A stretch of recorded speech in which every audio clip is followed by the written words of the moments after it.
ওই প্রাণের সন্তান, মার ব্যথাটা তুমি তো বুঝলাও না। তোমার যখন ছোট্টবেলায় তোমার আব্বা মারা গিয়েছিল, তোমার মা অন্য অন্য বাড়িতে কাজ কাম করে কিছু টাকা পয়সা রুজি করিয়া তোমাকে কষ্ট করিয়া লালিত পালিত করেছে, তোমাকে স্কুল মাদ্রাসার টাকা জড়িয়ে দিয়েছে, তোমার কাপড় চোপড়ের অভাব ছিল, কাপড় চোপড় কিনে দিয়েছে, তোমার বই খাতার অভাব ছিল, তোমার মা ওই চাকরি করে করে তোমার খাতা কলমের ব্যবস্থা করেছে, তোমাকে কষ্ট করে লালিত পালিত করেছে।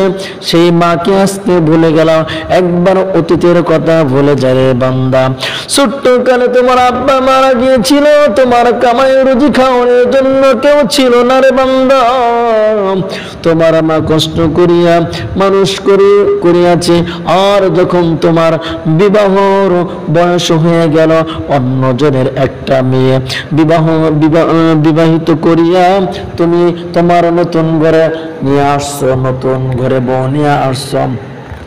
আর মা ঝরঝর করিয়া কিছুদিন পরে কান্নাকাটি করে, আর তোমার স্ত্রী অথবা তোমার বউ লইয়া সুন্দরভাবে তুমি ঘরের ভিতরে বসে বসে খানা খাও, সুন্দর সুন্দর খানা খাও। মার কোনো সময় খবর লাও না। কিছুদিনের ভিতরে নাতিপতি এসে গেছে, তোমার সন্তান এসে গেছে, তাদেরকে লইয়া সুন্দর ভালো ভালো খানা খাও। তুমি ফিল্ডে কাজ কাম করার জন্য যাও।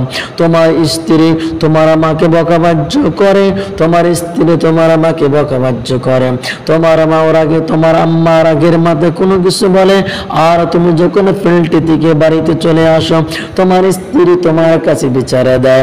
ওইটা শুই না মাকে তুমি বকাবাজ্য করে। মা ঝরঝর করে চোখের পানি ফেলায়, ও রে সন্তান, তোমাকে আমি কষ্ট করিয়া লালিত পালিত করলাম, আর প্রতিদান তুমি আমাকে এইটাই দিলাম।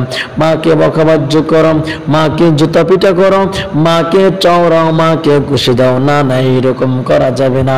হতভাগা কপাল, হতভাগা মুসলমান, হতভাগা সন্তান, কারা জানি তোমার উপরে বড় দোয়া লেগেছে, কারো দোয়া জানি তোমার উপরে বড় দোয়া লেগেছে, কারা জানি লানত লেগেছে, এই জন্য তোমার আজকের এই অবস্থা।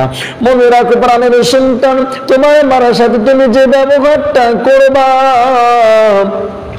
ওই ব্যবহারটা কিন্তু তোমার সন্তানের কাছ থেকে একদিন দুই দিন পরে বা আগে হোক তুমি কিন্তু পেয়ে যাইবা।